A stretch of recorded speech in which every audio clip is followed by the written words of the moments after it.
C'est un moment important, je pense, dans l'histoire du team. Le fait de le recruter pour la communauté Winamax, je pense que c'est aussi quelque chose qui va être marquant. To me, Team Winamax actually has the best team that I see around the world. I feel like I'm ready to jump back in to the swing of things, and no better way to do it with Team Winamax.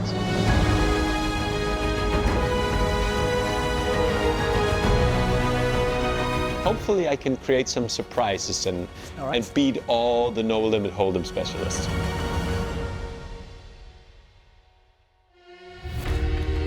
Bonjour. Bonjour. Ça va? Au sein du team, je suis convaincu que l'intégration va être très fluide. Voilà, Gus, il apporte une autre manière de réfléchir, une autre perspective, toute son expérience et tout un tas de choses qu'il a pu accomplir. Et voilà, je pense que ça va être riche dans les deux sens. Il va apporter ça au groupe. Je suis assez optimiste. Je pense que ça va être une belle aventure. Ouais. So we never thought we would say those words, but here we are. Gus Hansen, welcome to Winamax. Thank you very much. It's a pleasure to be here. The announcement, Gus Hansen joining Team Winamax, might come as a surprise to people in the community, but from what I understand, it came off quite naturally and easily. Can you tell us about what happened behind the scenes? Well, in charge of Team Winamax Pro is Stéphane Matheu. He's a longtime friend. We met back in Vegas more than 20 years ago. He was a very good tennis player. I like to play tennis, not at his level, but can still hit the balls. And we quickly became friends. And he got drawn a little bit into the poker world, where I've been residing for many, many years. And we always talked about the possibility of maybe working together. Could there be something there? So it's always been kind of like hiding under the surface. Obviously, for many years now, he's been with Team Winamax, and I've been a little bit hiding. I've gotten a son and this and that, but then started getting back into the poker swing of things. And in December, I went to Vegas, played a tournament. Team Winamax was there, and we started kind of rediscovering that old idea that's been hiding. And we actually thought, hey, this might be the right time to actually do it. And it just seemed like all the pieces were kind of fitting together. The puzzle was kind of completing, and here we are today. What do you know already about Winamax? Like, what are your feelings about the brand, about the team, your existing feelings? Well, I mean, to me, it seems like Team Winamax actually has the best team that I see around the world. The players, very, very strong players.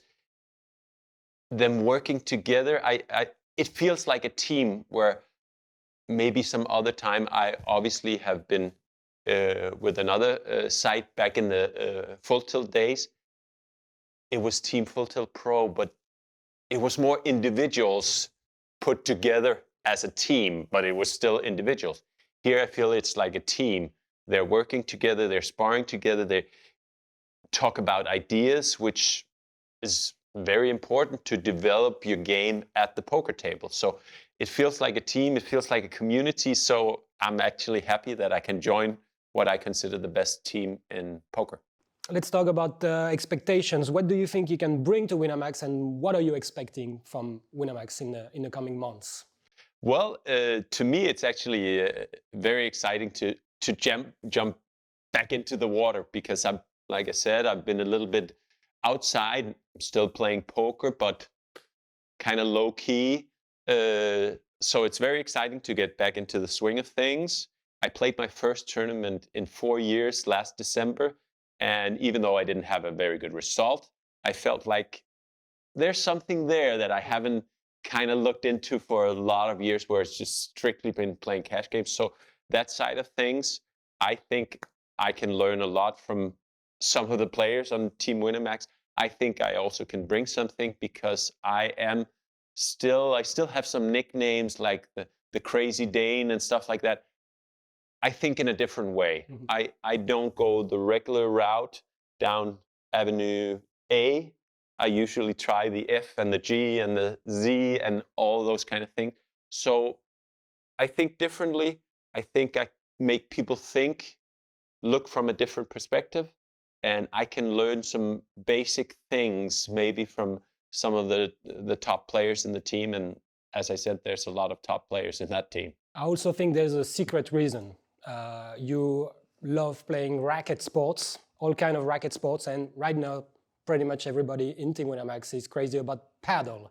And I was thinking the secret reason that you want to join the team to beat all of those guys and make them remember you're the best at it. Yeah, well, I do love paddle. I do love racket sports. Like said, Stéphane and I are old friends, came from tennis.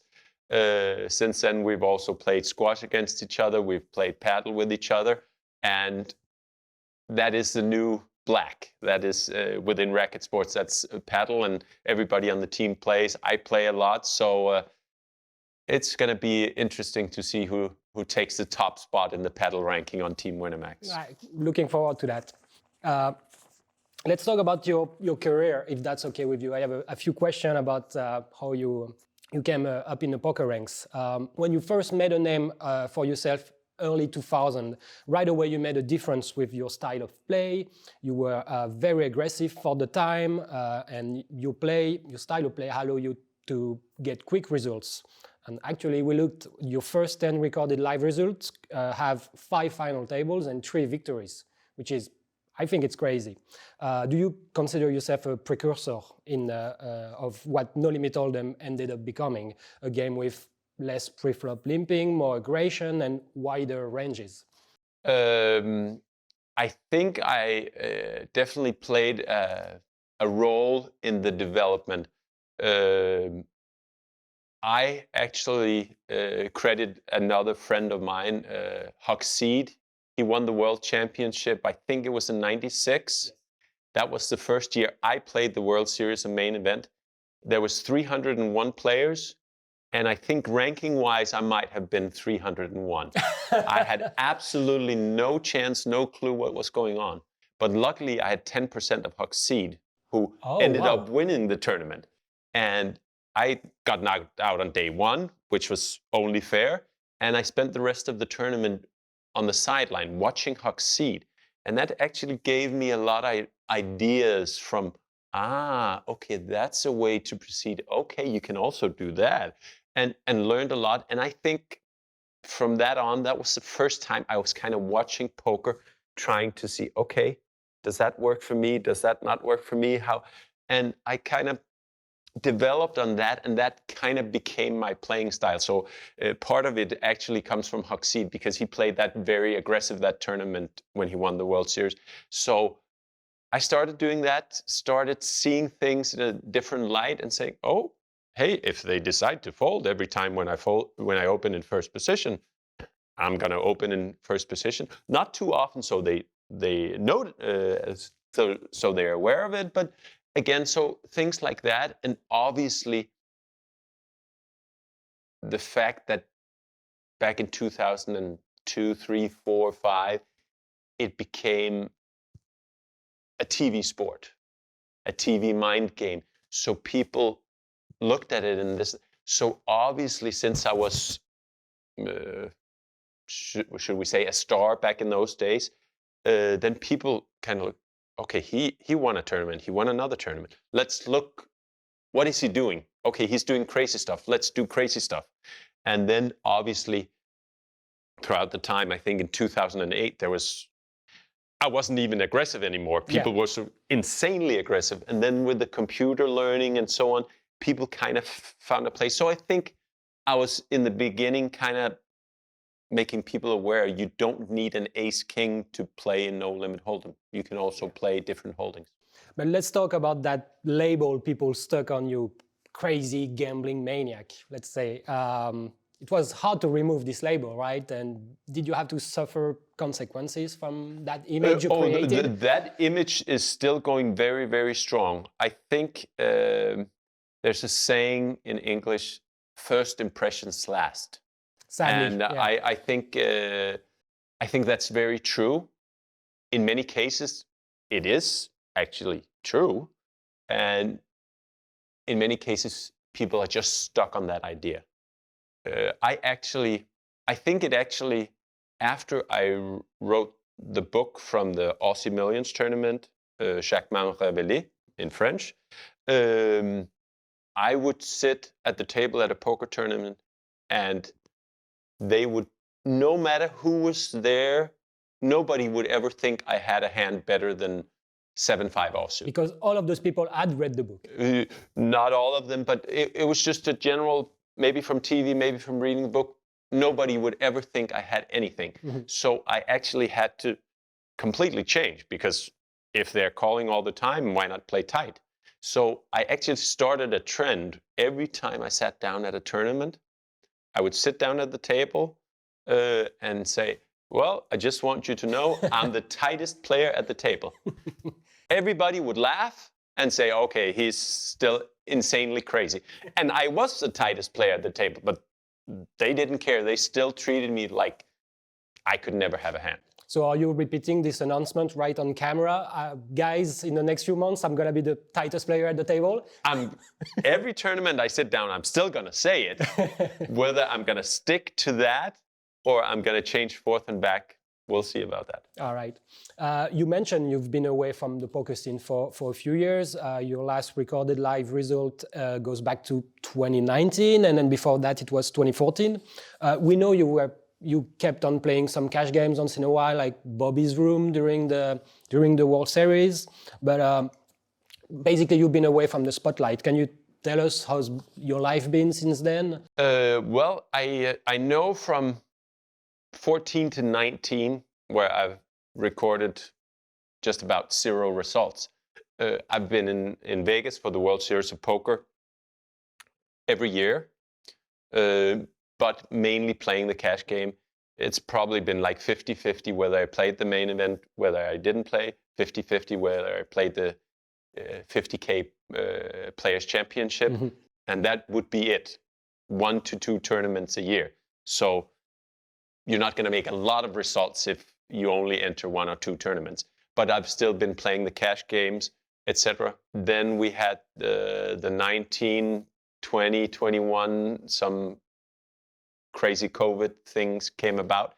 So obviously that took a couple of years out of the traveling to tournament schedule. And also, like I moved back to Denmark after residing in Monaco for 18 years, have a little son. So just a different perspective on life, getting a little bit older. That's what happens. And just, a different outlook upon things, mm-hmm. But my entire adult life, I've been a backgammon player, I've been a poker player, I've been a gambler, and I'm gonna continue being a gambler till mm-hmm. the day I die. It's part of me, so I've stayed in the loop, but a little bit hidden away. Mm-hmm. So that's basically it, and now I feel like I'm ready to jump back in to the swing of things, and no better way to do it with Team Winamax. Tell us what your schedule is going to be like, roughly, in the next few months. I'm basically planning to enter the tournament scene again. Again, I think also it's going to bring something different to it. Traveling together with a team, like sparring with different players. I know a lot of the players from the team, but I've never kind of discussed poker hands. I think that's going to be very beneficial for me. I'm sure they're going to be very excited. At first, I think it's probably going to be more beneficial for me, because they're used to the team environment, where it's kind of a new thing for me, because I've always been traveling on my own. So that's going to be exciting. There's tournaments coming up. It's going to be mainly Europe, US. There's EPTs. There's EPT in my old hometown of Monte Carlo, Monaco. There's some Winamax events that I'm obviously going to be. So we're seeing you in Marrakesh for the 6 mix. Definitely in Marrakesh for the 6 mix. It's not high roller, but it's high fun. Yes, let me tell you. And one should not forget the fun. Yeah. So it's going to be exciting. The World Series of Poker and what the fall and the winter will bring. There's definitely also going to be some tournaments. You just had a very exciting event in Paris like 1-2 months ago. Yeah. That unfortunately I couldn't join. I had some personal stuff to take care of, but I think next year that's definitely going to be on my calendar. So we'll see. Definitely more tournaments. Hopefully more finishes that you can talk about or write about than 0 from 14 to 19. Okay, so let's be real here. How do you evaluate yourself versus today's competition? The newest generation of players, with a lot of them being focused on GTO, it's like an idea that didn't exist when you made a splash in the poker world. How do you evaluate yourself against those kind of players? Very interesting, because also some discussions with Stéphane about how do we approach that? Which tournaments would be interesting for you to play? And obviously we have a community where I would say like the top layer of no limit hold'em tournament players reside. They play the 25Ks, they play the 50Ks, they play the high rolls, and they do it all the time. I'm absolutely certain that the top no limit players are today in 2024 are way, way better than any players was in 2014, 2009, 2004, etc. Because computer is an incredible tool. They study it way more. So they are for sure better at no limit hold'em than I am. There's no doubt. I would like to think that I could throw some curveballs that catch them off guard, but on a whole, they're better. I like to play against all those guys in Stud, Omaha, Erebet, and a lot of other poker games, because usually when I play cash games, it's mixed games. Mm-hmm. I like the different sports, the triple draw, the pot limit Omaha, etc., etc. There's many games. So if you take guys who really work hard at one game, because there's many games in poker, then they're going to be very good. They're going to excel at that game. And I have not studied no limit hold'em as they have. So there's absolutely certain that they're better than me. I have studied a little bit more of the mixed game. So I'm good at this game. I'm good at this game. I'm good at this game. I'm good at this game. But they're great at no limit hold'em. Mm-hmm. So that's tough. And I think of me the next year, I'm going to play a lot of main events with a whole bunch of guys, girls, some of them the top guys that I think I can fight against in a big field. So hopefully I can create some surprises and beat all the no limit hold'em specialists. I want to touch about the good old days of the nosebleed era on full tilt. Back there was a time where the biggest cash games happened 24/7 on full tilt poker, and you were one of the main agitators on those tables. Some of the guys playing those tables consider you a good customer. Yes. Is there any truth to that? Obviously, there's a thing, again, math usually don't lie. And math can lie in a short sample size. If you have a large sample size, usually you get lucky, I get lucky, Stéphane gets lucky. But in the long run, we both, all of us get lucky, get unlucky, so it evens out. So if you take my results online, they are, I think the best word is horrible. So in that sense, there's definitely truth to it. I will say it has never really been my environment. The online, I've done it a lot. Unfortunately, I've lost a lot. The results is out there. There's no secrets to that.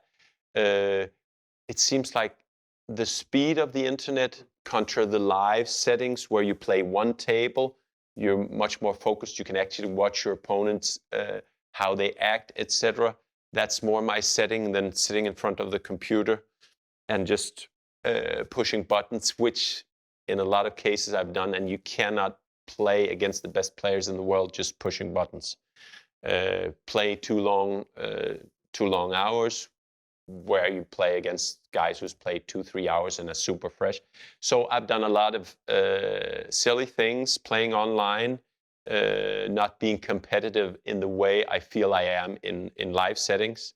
The good news about me losing a lot online is that you have to have the money from somewhere, and I have it from live. So I have, throughout the years, some very, very good results from live games. Yes. Unfortunately, I've had some really bad results online, but I'm still around. Mm-hmm. So yeah, that's what I wanted to talk about. Some of the best players from that era, they're not around anymore. Like, how do you explain that? Like, what's the key for you for longevity? Is it like taking a break, like you did, and focusing on something else, like, or taking a step back? Well, I think again. I wouldn't call myself a Darwinist, but again, survival of the fittest, etc. And who's still around? Phil Ivey is still around. He is considered by many, also by me. When he played his top game, I think he was one of the toughest players, the toughest player. Daniel Negreanu is still around. So there's definitely players. Patrick Antonius is still around. So some of them has disappeared into the darkness, and where they are, I hope they're happy with whatever they're doing. But there's still some around, and I think again it's the way it works. There's been some development. If you haven't studied with the computer, if you haven't taken time to study with Team Winamax, etc., ways to improve your skills, because if you don't, you're just going to stay there and slowly decline. And poker is a competitive world. Mm-hmm. I mean, there's a lot of money at stakes. You can make a good living as a winning poker player. You can lose a lot of money as a losing poker player. So there's a lot of people bidding for the top spots. And if you don't follow the development, somebody else is going to take over who's younger, stronger, fitter, etc. 2024's Gus Hansen, what advice would he give to 2005 Gus Hansen or 2007 Gus Hansen? Oh, don't play so much online. I mean, what? What I think many different advice I could give to a younger self, but I think that's the case for everybody. You get older, sometimes you get wiser. You definitely have a different outlook on life. I think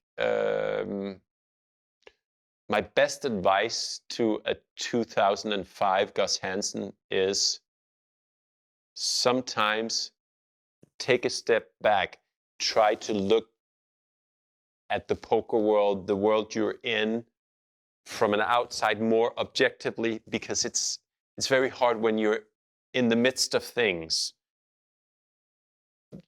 Then you're more subjectively watching what's going on. But if you take a step back, sometimes a step back, you kind of take the fast decisions out of the loop.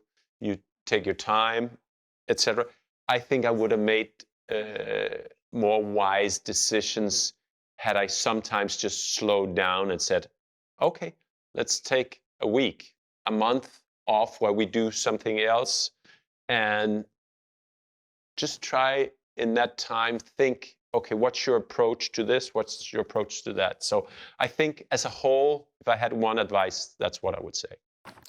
Obviously, you were one of the biggest, most known stars of what was called the poker boom, when poker became crazy in the entire world. Do you have any nostalgia for that era? And are you maybe ready to become like a poker star again on Winamax scale and with Winamax community?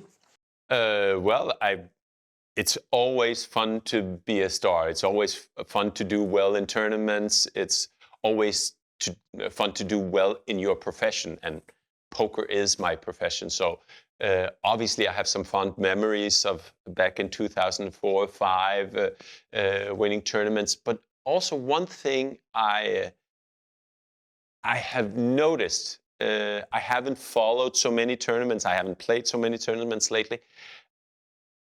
I'd like the atmosphere back then a little bit better.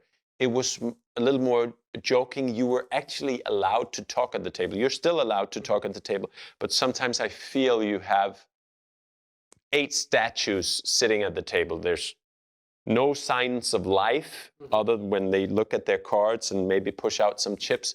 I think it's a little bit more of a spectator sport when you actually have obviously, you have one of the old icons, which is still an icon, Daniel Negreanu, who still does some talking at the table. But obviously, the talking is more fun when somebody talks back at you, or at least there's a conversation going. So I miss that a little bit when I occasionally watch some poker. But then again, it's 2024. I'm back here with Team Winamax. I can do all the talking.